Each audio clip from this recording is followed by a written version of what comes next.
Casemiro out until January.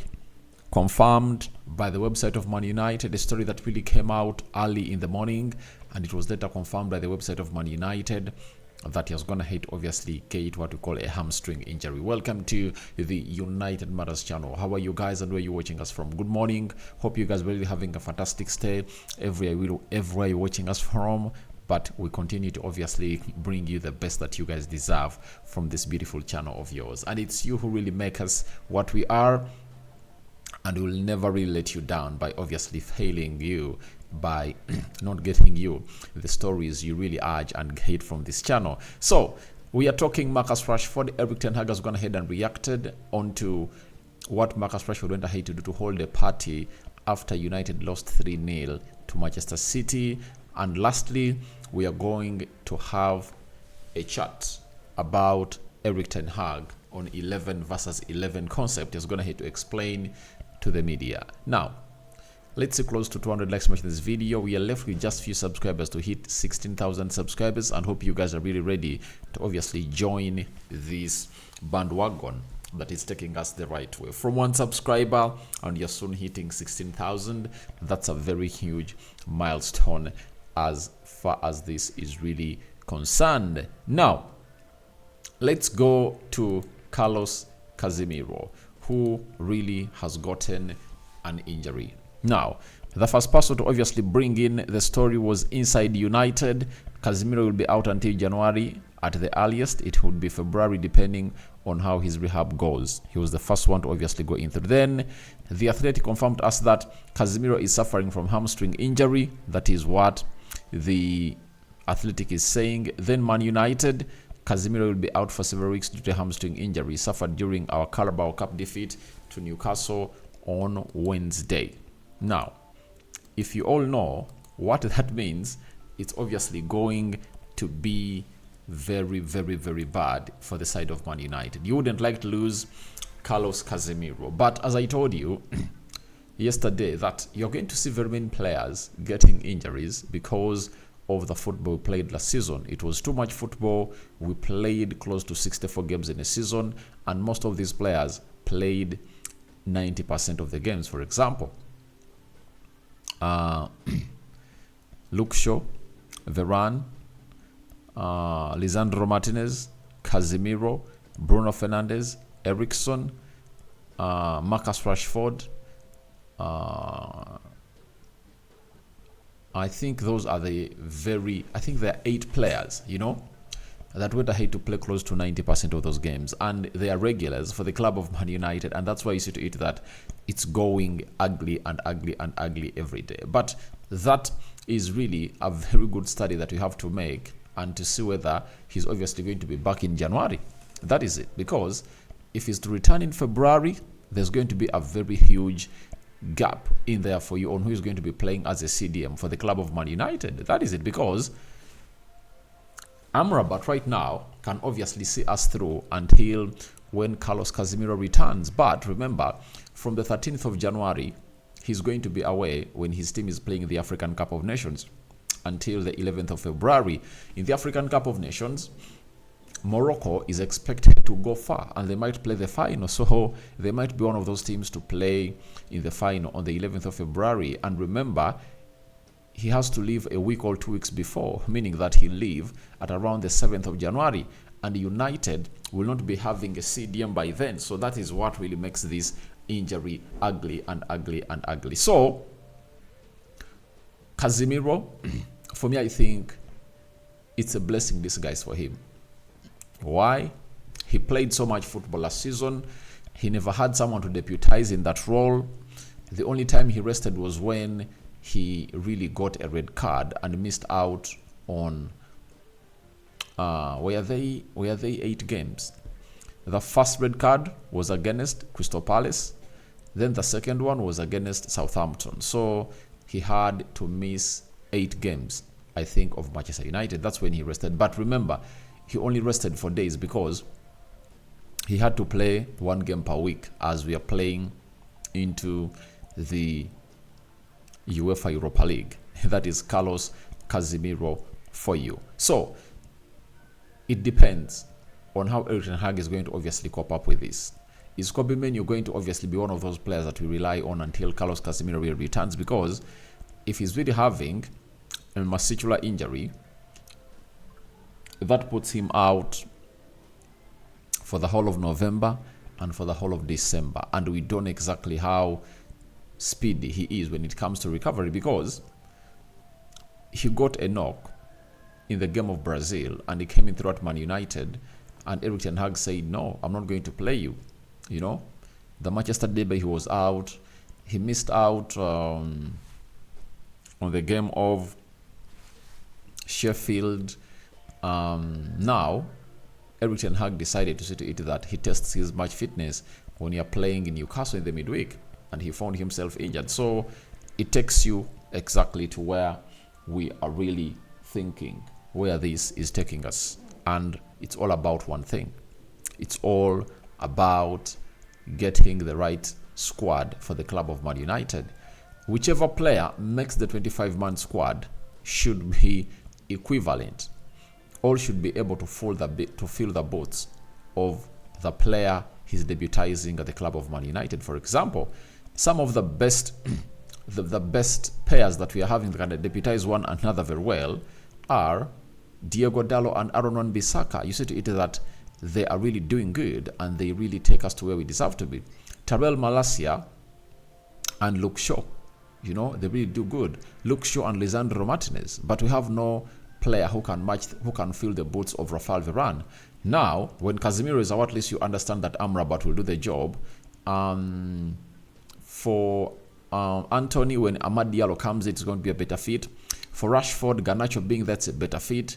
Højlund and Anton Martial, better pair. But there are some other positions we're really lacking quality in, and we need to obviously work onto that as a club of Manchester United as we get into the January transfer window. And when you look at the fixtures that Casemiro is expected to miss for Man United, they are really huge fixtures, and we are obviously going to miss his services. But you never know, this might be the breakthrough of Kobe Mainoo into the team of Man United and obviously become one of the most important players at the club of Man United.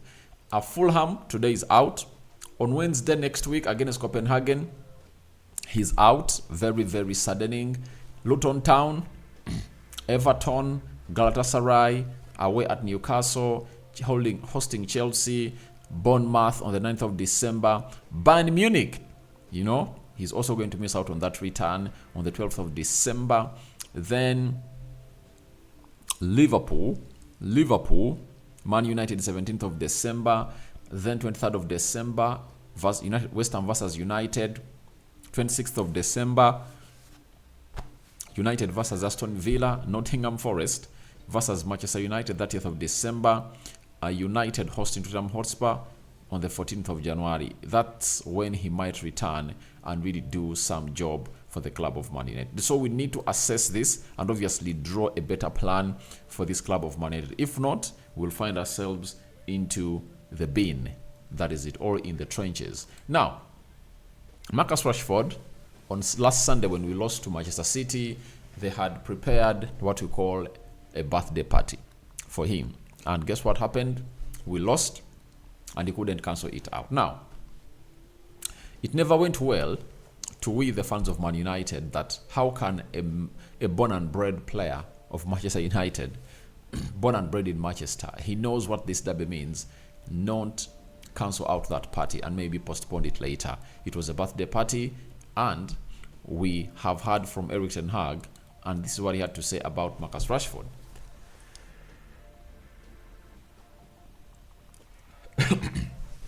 Marcus Rashford apologized to Erik ten Hag for attending a party of a nightclub after Manchester United's defeat rivals Manchester City last Sunday. Ten Hag believes it was unacceptable for him to attend a party afterward.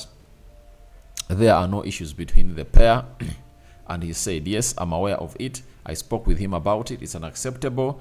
I told them, and he apologized, and that is it. It's an internal matter. So Rashford really did a very bad thing, but what makes you really good is not going ahead to do the needful or do the same thing again, and an apology has been really given to Erik ten Hag from the player. And now we anticipate that Marcus maybe he finds himself to where he deserves to be by obviously getting his spark back. Because sometimes for the team to obviously operate, we need to be having one of those wide outlets operating. But at this juncture, Anton is not operating on the right attacking side of the midfield, and Marcus Rashford is also not operating on the left attacking side of the midfield. That is it. So, for us, as a team of Man United, we are in danger. We at least need one outlet to be really productive, at least to know that you can get out something from that outlet. You know, the midfield is really changing day in, day out, and that consistency is not obviously going to be gotten in there for you. So we wait and see how Rashford really spires or really delivers today as we take on that side of Fulham. Then Ten Hag has gone ahead and really said at the end of the day, it is about 11 against 11, and it is about refereeing. You have to face the opposition and you have to prepare the team, and you do that on the training pitch. You do that during the week here at Carrington and prepare the team as good as possible as a team and individuals. And this is where I come out for everyone who is not really knowing exactly what this man is going in through. Now, with the injuries that we are getting as Manchester United, you cannot feel for this man. And for anyone who is talking about sacking Erik ten Hag, tell me a manager in the Premier League who will thrive when he's not having Rafael Varane, Lisandro Martinez, Luke Shaw, and Casemiro. Tell me that manager. Tell me, I want to really set it up for, I want to really bring a better reflection for Man City. Now, tell me whether Man City can thrive without Rodri, Kevin De Bruyne, Luis Diaz, and Vadio. Get those 4 players out of Manchester City. Let's go to Tottenham Hotspur. Get out Christian Romero. Get out Besuma.